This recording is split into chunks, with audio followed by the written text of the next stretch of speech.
When I was in high school and college, I weigh about 250 pounds and was the big one among my peers in the football team.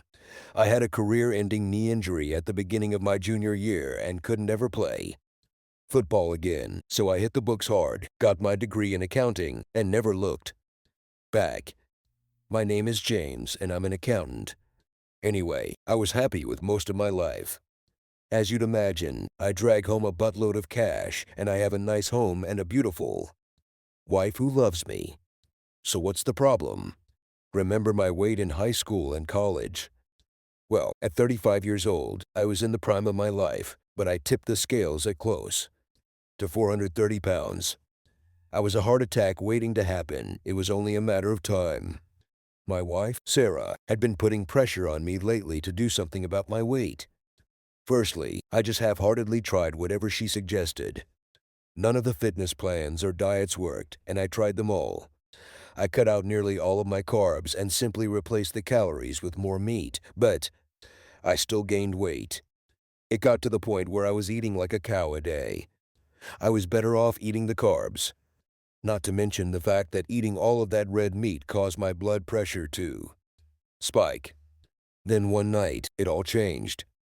Sarah and I were having intimacy, and I just gave out and collapsed on top of her. She literally couldn't breathe with me on her, and it just went downhill from there. We started arguing about my weight as usual, and she finally told me that until I lost at least 50 pounds, we wouldn't be having intimacy anymore. I left the room and slept in the guest room that night and left for work early the next morning.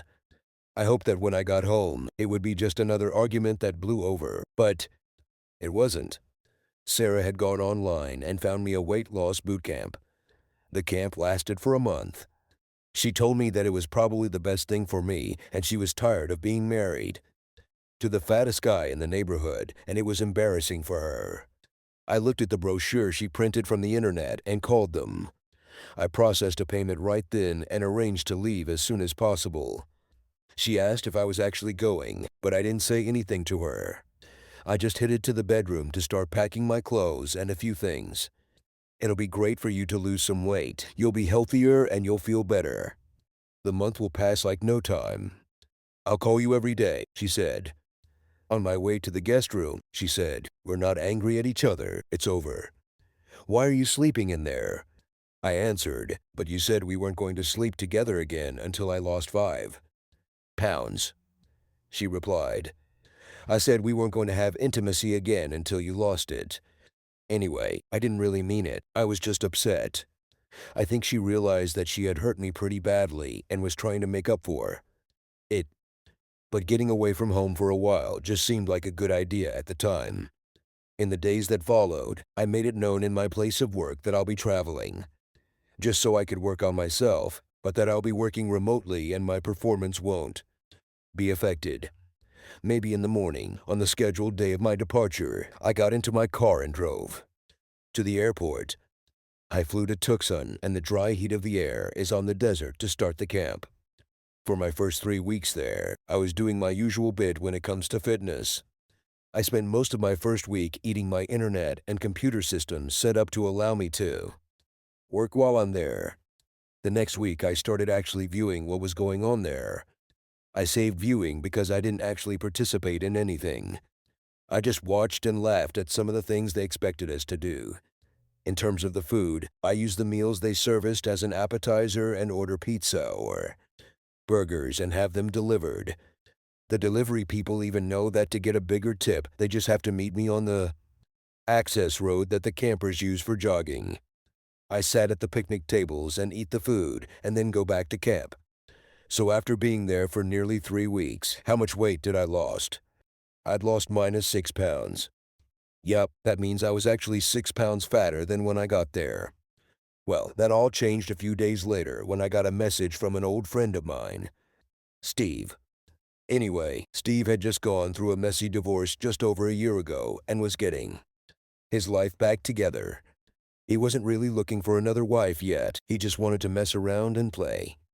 For a while, he texted me that he's been out on a date at a club with a woman who was way too young and too wild for him. and he thought he'd seen Sarah there with another guy, so he'd gone over to see if it was her, and yes, it was. She was out with a guy he'd never seen before and was letting the guy put his hands all over her. He'd taken a few pictures because he knew that I wouldn't believe him or that I wouldn't want to believe him. I looked at the pictures and I knew that he was right. It was Sarah. I recognized the one-of-a-kind necklace I'd made for her when we went to Mexico the previous year. That text changed my whole reason for being at the camp, and it changed my life. I spent the next day taking stock of my life and decided who I wanted to change. I was a really nice guy, and I have, like I said, a great life, but there were a couple of things that would need to be changed. The most important one was that I really did have to do something about my weight and self-image. The other thing could wait until after that was over. So the following morning, I went into the camp office and sat down with the director. I told him that I needed to change my life, so I signed up for the 3-month intensive program that they reserve for people who are nearly morbidly obese. I started right away that morning. I went out for a walk in the desert with one of the training groups. It was an easy 2-mile walk at a very slow pace. It was supposed to help speed up our metabolisms and start us out burning calories before we ate breakfast. I laughed at the thought of it because back in high school and college, I used to run about 4 miles a day at a very good pace. That was my wake-up call. It made me realize how far I had fallen and that this wasn't high school. I might have felt like I was still that big-toned athletic football player, but I wasn't. I struggled to finish the 2 miles, and near the end, I couldn't keep up the pace. There were a couple of 50-year-old ladies urging me on and telling me I was doing great, as they passed me with a half-mile to go. When I got back to camp, I was bathed in sweat and had trouble walking. My knee, the one I'd injured playing football, actually hurt. As I entered the cafeteria, a lot of the people I befriended at the camp called me over. They were mostly shocked at seeing me all sweaty. They were also as big a bunch of scam artists as I was. I went and sat at a small table in the back alone. If I was going to do what I now had my mind set on, I didn't need any native influences. For breakfast, I had a half a glass of orange juice, a piece of toast, a half a cup of fresh fruit, and 2 slices of low-fat turkey bacon. I was still starving when I finished, but I had truly decided to change. After breakfast, we had an hour to do as we pleased before our first workshop. I used my hour to contact a private investigator to get in the info I needed on Sarah. It wasn't something I relished or looked forward to, but it was just something I had to do. I needed to know how far she'd gone with that guy and whether or not there were others. I loved Sarah, and upon reflection, I guess I could understand what she was going through. Depending on how far she went with this guy, there was a chance that maybe we could get past this. As I went to the workshop, this time I actually listened to the speakers they'd lined up for us. I heard stories from former campers who'd lost a great deal of weight and had successfully kept it off. In some cases, they'd made great changes in their lives, and most claimed it was all because after years of struggling with their weight, they'd found one thing or one person or one incident that gave them the focus and the reason to change. I realized that finding out that the woman I loved more than anything was cheating on me had been my motivating incident, but that I wasn't changing for her. I was changing for myself. I'd always had women through high school and college, and since then I had Sarah, so I really didn't need to look at myself, but the thought of losing her made me realize that I needed to change some things about myself. Just as soon as I got out of the workshop, my phone rang. It was Sarah making her daily call. I hadn't spoken to her for the previous 2 days since I'd spoken to Steve because I had been too hurt to even speak to her. "Hi, honey. Where have you been that you haven't answered the phone?" "I'd missed you so much," she said. I told her I've been trying to both work from this place and lose some weight at the same time, so it's been tough. "Well, don't worry. You'll be home in 2 days and it'll be over," she said. I responded, "No, Sarah, I haven't lost 50 pounds, so I'm not coming home yet." She answered, "James, that was just an arbitrary number I threw out there when I was pissed. I miss you. I want you to come home. I don't care if you only lost 2 pounds. I've got what I wanted." And you are seriously try. If you really want to lose weight, now that you're serious about it, you can lose weight at home just as easily. I answered, no, Sarah, a deal is a deal. I won't be home until I've lost at least 50 pounds, maybe more. In my mind, I'd keyed on her words that she'd gotten what she wanted. She probably should have said who she wanted. She continued, don't be so stubborn. You can lose weight at home. Besides, I've been thinking about some things, and I really want you to come home. I finally said, Sarah, my mind is made up. And it's really difficult for me to work and lose weight at the same time without totally immersing myself and the lifestyle here, so we'll have to call less frequently until I'm done. I'm doing this for both of us. I don't want you to have to be embarrassed by me anymore. I see now how awful it was for you all of this time being followed around by some disgusting fat slob just because he loved you. She responded, I never should have said that. I was just angry. I hung the phone up and got into some sweatpants and a sweatshirt for our morning exercise class. I went to the gym and looked around. I got in line in the front instead of the back. I wasn't going to hide anymore. The trainer that day was Debbie. She was a very no-nonsense trainer. She had never spoken so much as a word to me since I'd gotten there.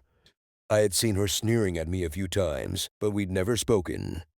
Even as I lined up in the front row, she was looking at me as if she wanted just the force of her glance to push me to the back so she didn't have to look at me. We started out with stretches and reaching exercises. Not only could I not touch my toes, I had trouble touching my knees, but I tried really hard. Before we had finished the warm-ups, we hadn't actually done any real exercises yet, and I was already sweating. Then the embarrassment began. We started with light leg lifts, lifting our knees to supposedly waist height. When we got done with those, I was bathed in sweat and Debbie was looking at me with laughter in her eyes and an evil smirk on her face. We did arm lifts, and she kept us doing them until I couldn't hold my arms up anymore. But I kept trying. We got down on a mat for still more embarrassment. In my prime, I could bench press over 200 pounds, but that day I failed to do even one push-up. I was able to do one stood up, but I collapsed after it. Debbie's smug look followed me as I left. I went and showered before lunch. After lunch, we had another hour off. I went to the clinic and got my knee looked at. I had a very slight strain, and they wrapped it up for me. The exertion of the morning's walk had just pushed the muscles surrounding the joint further than they'd experienced in a long time. The doctor told me to ice it for a couple of days, and I'd be fine. I could even still walk on it the following day, but he didn't advise me trying to overdo it.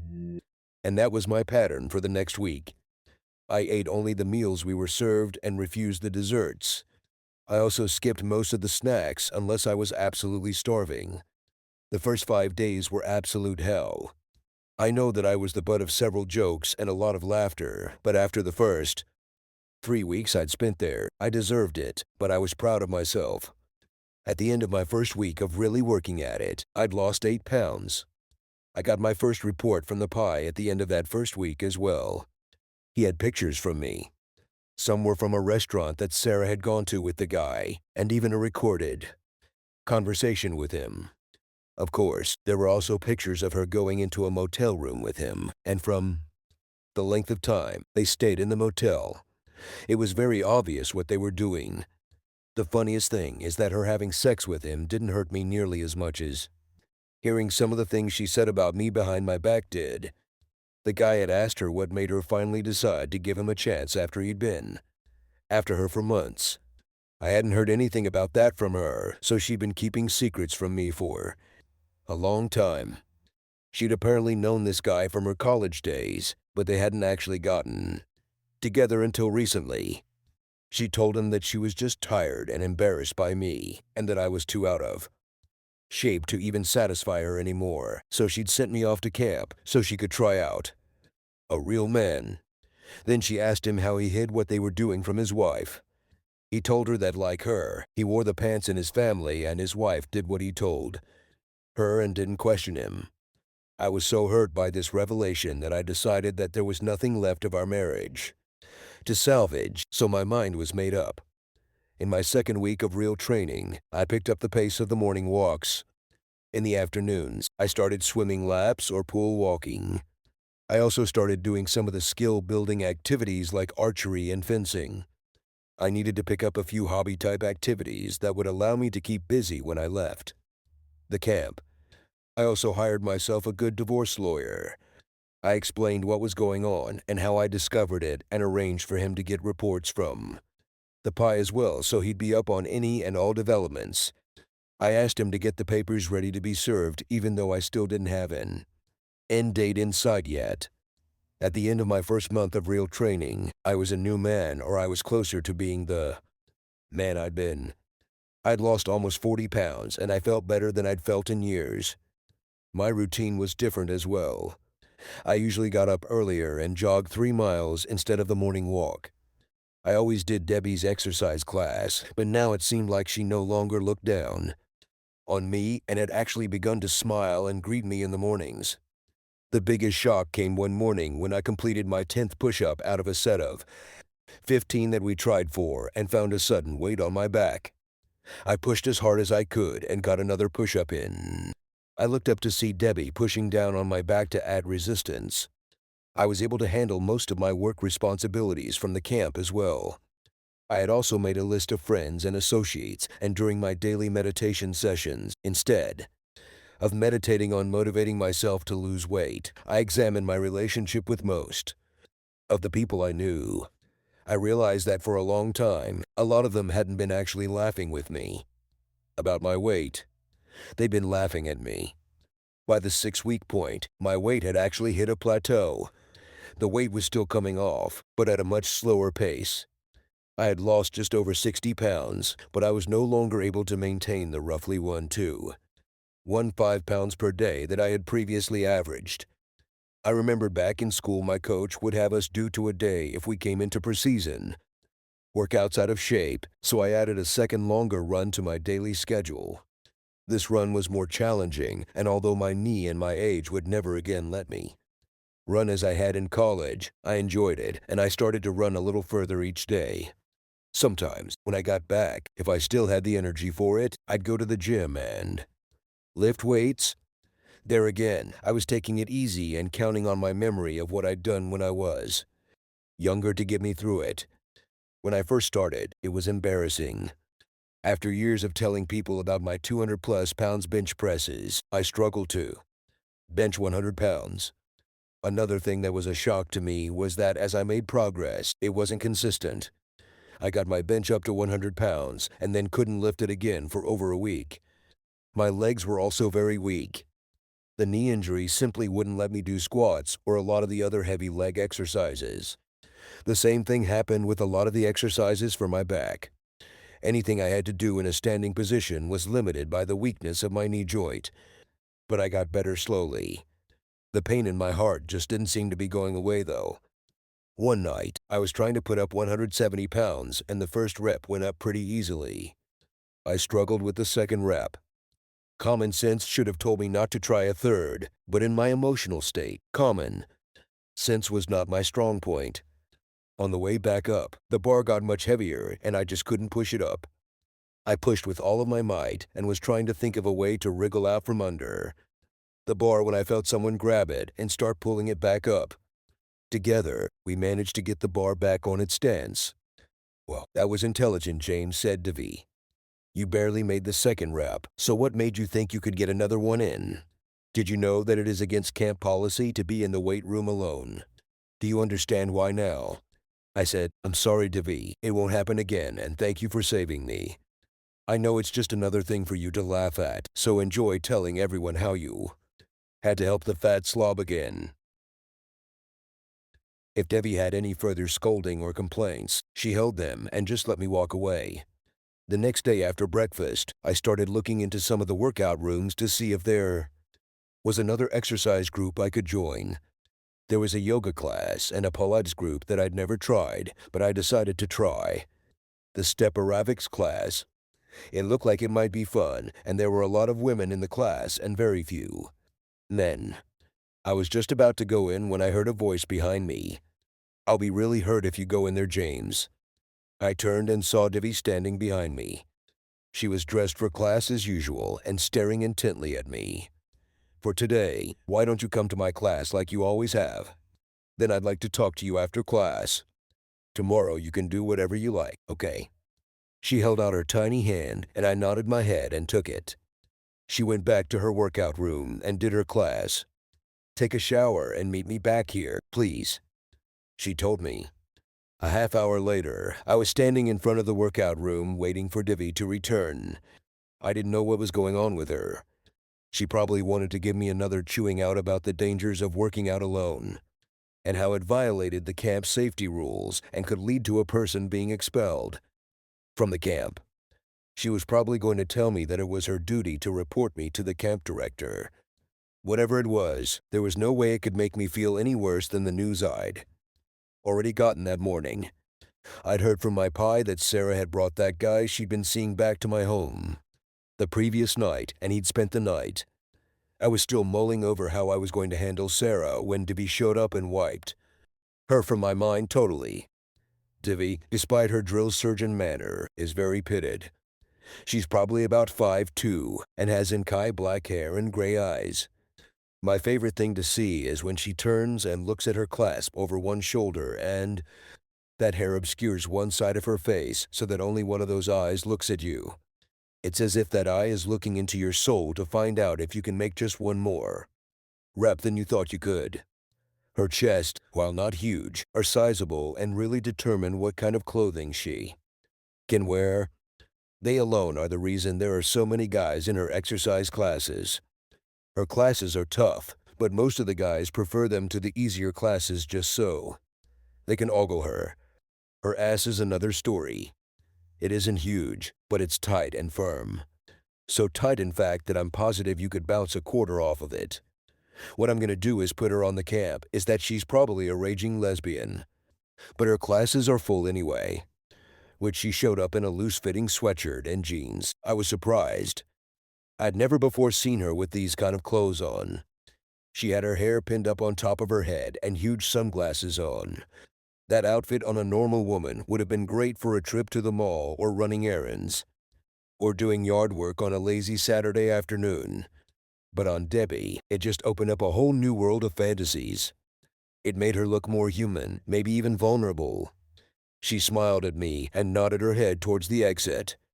This confused me because I thought we were going to talk. She began, "Relax, James, you're not in trouble, and you won't be in trouble. I just wanted us to talk, and usually when I want to think, I get in my Jeep and drive out into the desert. It clears my head and just makes everything better. By the time I get back, I've either solved my problem or it just doesn't seem as bad as it was before I left. Maybe it's just stress relief. Maybe it just lets me put things into their proper perspective. But it seems to work somehow. And James, whether you know it or not, you've become a problem for me." My heart sank at the words. This was just great.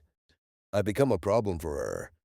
Shit, I had enough problems of my own without worrying about some other woman hating me.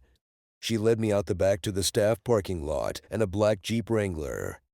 I got in and had to hold on since she immediately took off as soon as the door closed.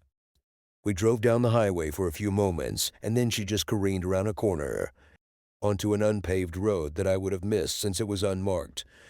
We sped through a few trees and hedges that became sparser the further we drove until suddenly there was no vegetation and we were in the desert. Arid sandy ground spread out in front of us all the way to the mountains in the distance. She put the Jeep into four-wheel drive and slowed down a bit as we plowed down the now uneven and still unpaved road surface.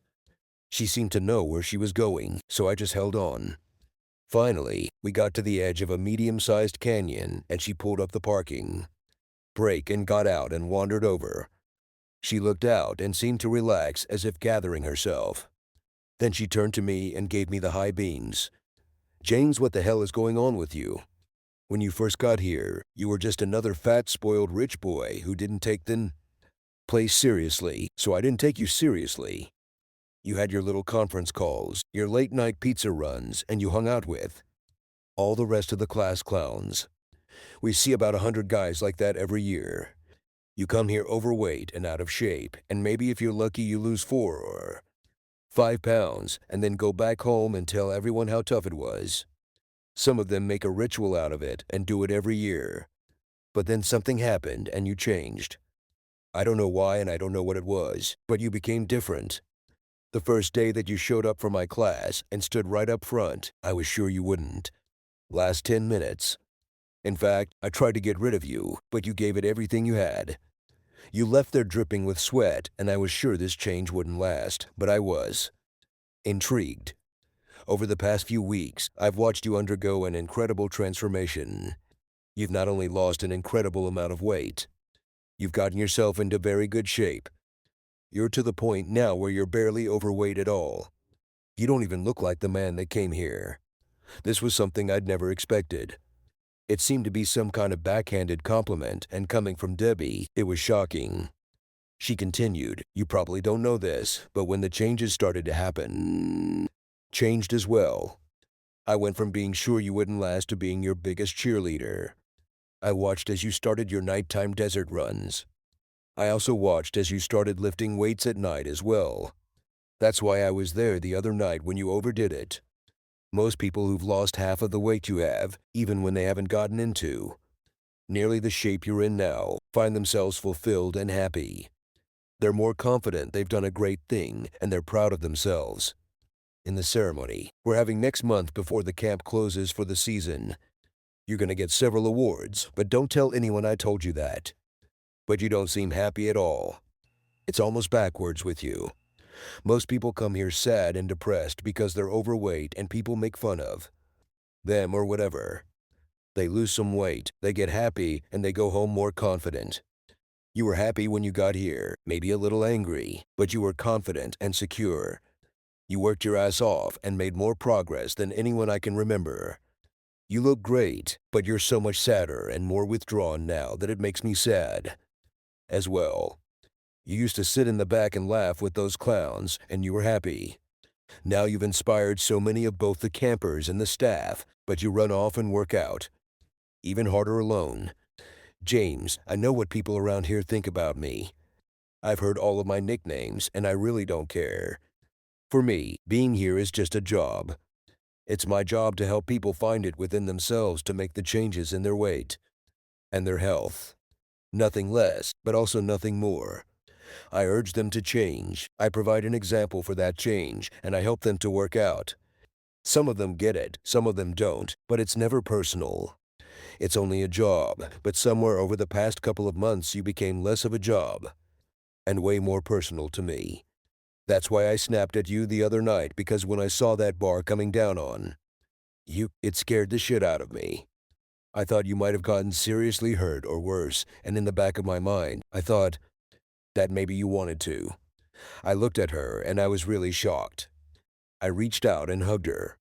She seemed to need to talk, so I just listened. She told me about her life, and it was nothing like I'd expected. She'd started out competing in gymnastics, but she didn't have the short, thick, muscular body that the average competitive gymnast has, so she got injured more frequently. There are also drugs and cocktails that a lot of the girls took to delay the onset of breast development and widening of the hips.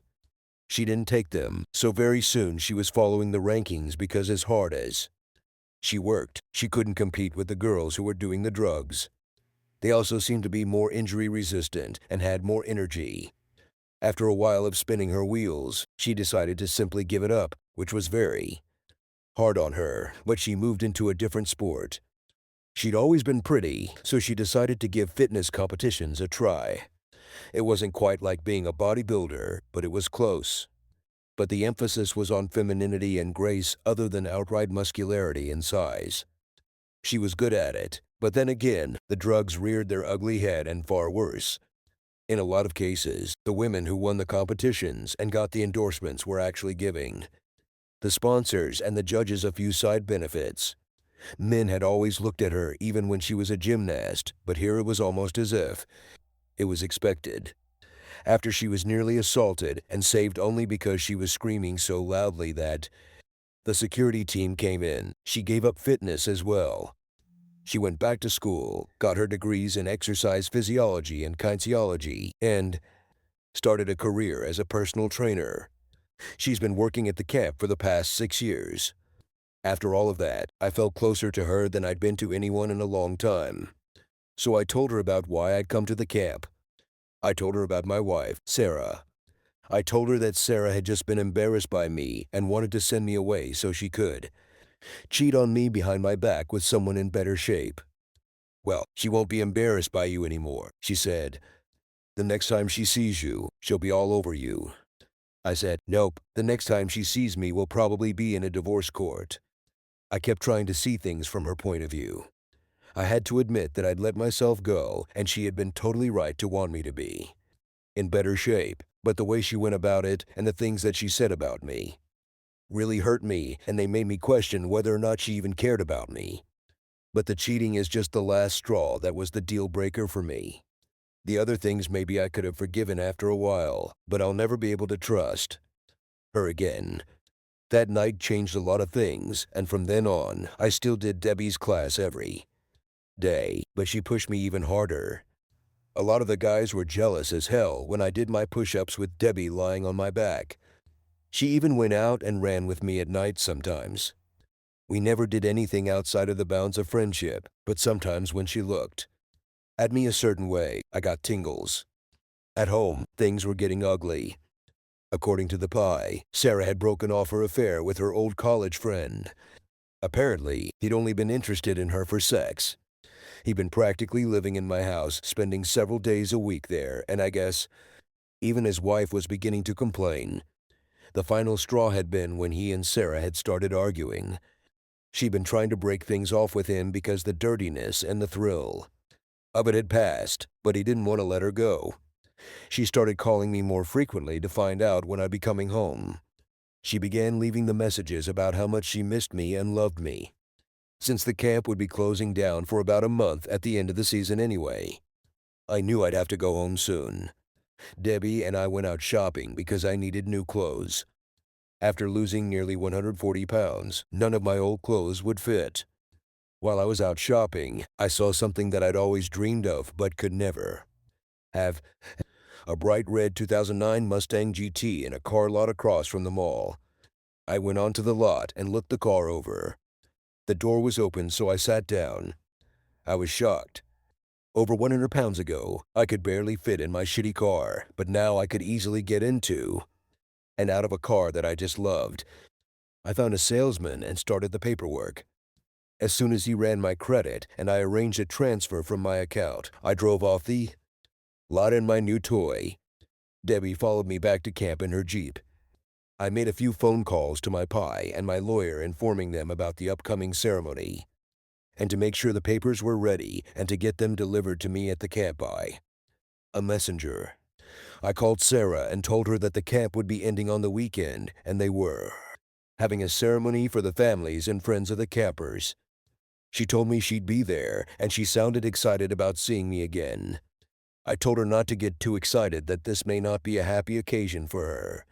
She responded, "James, over the past few months, I've realized that looks aren't everything. It's far more important to be with someone who loves you and supports you no matter what they weigh or how they look. So even if you've only lost 1 fucking pound, it's time for you to come home so we can move on with our lives. I love you and I miss you. I've had a lot of time to myself to figure out what I really want and what I really need in my life. I miss my big, strong teddy bear of a husband." With that, we ended the conversation. She had no clue I was aware of her infidelity, so she kept acting like all was normal between us, and I didn't say anything either. Over the next few days, I did several more significant things to alter my life and my job. Some of the things I did, I kept secret even from Divi. Divi was an entirely different story. She seemed to get near and clean year as the ceremony approached. The night before the ceremony, we had dinner so I could thank her for all of the help and inspiration she had provided. She actually held my hand for a while as we talked. She started, "So I guess our time is over. Soon your wife will be at the ceremony, and you can go back to Ohio and either put her in her place or divorce her. The only thing I could say was, yes, I guess I missed the sadness in her tone because my mind was on other things. We drove back to camp in silence. There were a lot of things that were unsaved between her and me. After a short while, she broke the silence. I know that you've been far too honorable a man to even think about starting up some kind of relationship while you were still married. But is there any chance that you've made up your mind about whether or not you're going to take her back? I guess what I'm asking about is the possibility that someone might just send me a plane ticket to Ohio sometime soon. I responded, Debbie, we've always been honest with each other. And whether or not you know this, I have really deep feelings for you. So I'm not going to start lying now. I can't say if there would be any plane tickets to Ohio or anywhere else coming, but that is not a bad idea. She nodded her head, and I didn't see her again until the ceremony. The next day was strange for me.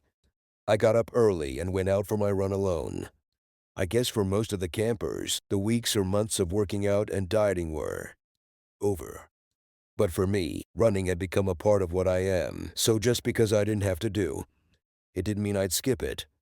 After the run, I looked for Debbie and couldn't find her anywhere. A couple of the staffers said that she was holed up in her living quarters and not feeling well. I'd also heard that Sarah was looking all over the complex trying to find me. As a joke, I went down to the auditorium and looked for her. I saw her and passed right by her, but she didn't recognize me. I then looked around to make sure the messenger was around, and sure he was. I met with him and told him I was going to signal him when the right time comes, so he should be on the lookout for me, and he agreed. Once the ceremony began, everyone went into the auditorium. I got a really great treat too. I actually saw Debbie standing not too far from Sarah, so I got a chance to compare them side by side. It was like comparing apples to oranges though. Sarah has short blonde hair and a tall, thin body. She isn't nearly as fit as Debbie, but she's thin and pretty. Debbie, on the other hand, has just heart-stopping beauty, but is shorter. Debbie was talking to someone, apparently about me, and Sarah overheard them and freaked out. She stalked away from the table and went and sat down. She saw me looking at her and I smiled at her, but she turned her head away and I laughed. She obviously thought I was just some random guy trying to flirt with her. For the past months, she'd been dating and ducking her old married college buddy, Thomas. She'd taken him to my house and ducked him in my bed, but now she was too pure to have a stranger smile at her. Well, life. As the ceremony continued, every time Sarah heard my name, she turned trying to catch a glimpse of me. Finally, I was called to go up onto the stage to get my awards. I got one award for most pounds lost in a 1-month period. I got another for largest overall weight loss, and the last one I received was for most inspirational camper because I'd come in totally out of shape and had not only lost a lot of weight, but had improved my fitness and lifestyle and provided an inspiring and motivating example for everyone around me. As I spoke and looked out over the audience, I noticed that Sarah was sitting on the edge of her seat. She was clearly agog at my appearance. She really couldn't believe it was her fat-assed husband on the stage. I was asked to say a few words if I did. I gave some inspirational talks about my journey and the source of my inspiration. I also acknowledged Debbie and asked her out on the stage so everyone could see her, and so I could officially thank her. Everyone in the audience and on the stage reacted and cheered as she got up and came onto the stage to join me. If looks could kill, the glance that Sarah gave her as she walked past her would have been fatal. Debbie shook my hand as I hugged her for several pictures, and then the director had a few final words, and everyone adjourned for the dinner that followed the ceremony. A few minutes after nearly everyone had left the room, Sarah came storming towards me. And Debbie, she started, no wonder you wanted to stay up here for so freaking long. You just wanted to betray me with this woman while I waited at home for you. I said, Sarah, at this point, Debbie and I are only friends. We have nothing going on. So before you start making a fool out of yourself, you should probably be quiet. I'm sorry, baby, she said. It's just that you look so good. You're so slim and so different. I was jealous. I've been alone in that house for so long, and I've been so lonely waiting for you. I can't wait to get home and try out the new you. I asked, so you've been alone and lonely? In response, she nodded her head vigorously. I then asked, showing her a photo of her in a restaurant with Thomas on my phone. So, who is this you're out with? She responded, oh, he's just an old friend from college who I ran into. He's nothing. I snapped, he's something, and he's the reason we're getting a divorce, Sarah. I know all about him. I know that you actually started up with him before I left. I know that being with him is the reason you really wanted me to come to the camp anyway.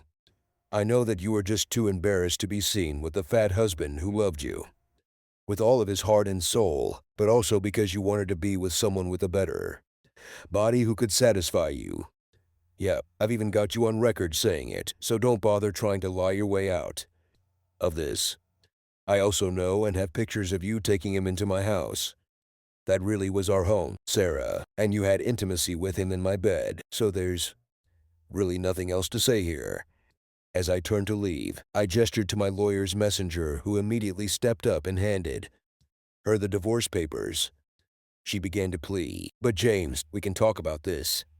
It's over. It was just a fling, just a mistake. I ended it myself because I really did miss you. I came to my senses and realized that I do love you and you love me, and we have more in common than anyone else I know. The only thing I didn't like about you was all of that fat, but it's gone now. I responded, well, Sarah, I guess we both came to our senses. I realized after I found out about your fling that I really didn't want to be married to someone who was embarrassed by me. The thrill of being married to you was gone, and I heard all of the things you said about me. You're right about one thing, though. We do have a lot in common. You were embarrassed to be seen with a fat guy, so you sent me away. I'm embarrassed to be seen with a cheater, so get to stepping. She responded, we can get past this. Just come home. We'll talk. We'll go through counseling. We have too much history to just throw away. I answered, it's already settled. We live in a no-fault state, so the judge will insist on a 50-50 split of the assets. We have no kids, so we have nothing to dispute. Our home represents 70% of our net worth, and I'm leaving it to you. That means you've gotten a better settlement than the courts would give you. Just walk away, and we'll both come out ahead. At least you're better off than I am, as I'm currently homeless. She started crying, but where will you live? Why don't you stay with me and let me make this up to you? I replied, you haven't cared about me since you first started your little affair, so I don't know why you care now, but I refuse to stay inside that house again with you. That's why I gave it to you. I'm starting my life all over again with someone who won't be ashamed of me. I lost over 140 pounds while I was here, but you lost a husband who would have loved you forever and a great home and the family we could have had, all because you wanted to have fun. My weight was really just an excuse you used to have your little affair, so if you ask me, you're the real champ here. After saying that, I walked away and left her standing there. The only contact I had with her after that was through our lawyers until the divorce was over. Although I did receive a phone call from her dad telling me how miserable she was and asking me if I'd consider coming just for a visit to clear the air. She forced me to tell him the details of our breakup and what she'd done. I told him if he needed proof, I could send him pictures, audio, and even video. Hearing that, he just told me to have a nice life, and I graciously took his advice. Sarah didn't cause any trouble during the dissolution, and it went without a hitch. Although we do keep in touch once in a while, but it's nothing serious. Debbie and I eventually acted on our feelings, and we became a couple. We both have a great life, and all of my family, friends, and colleagues were shocked at the changes in my body and my life. They all love Debbie and tell me often that I did the right thing. I'm glad we found each other. Sarah sold the house and moved in with her parents. She later found herself a man and is piling on the pounds. I sent her a brochure for the fitness boot camp I went to. I really wasn't trying to rub her face in it. I was genuinely trying to help her because it worked for me. I'd even offered to pay for it for her. After all, if she hadn't been so embarrassed by me, I and Debbie would never have met. Sadly, she declined. But I guess everyone is happy after all. Thanks for listening. Like, share, and subscribe to the channel to listen to more stories like this. Take care.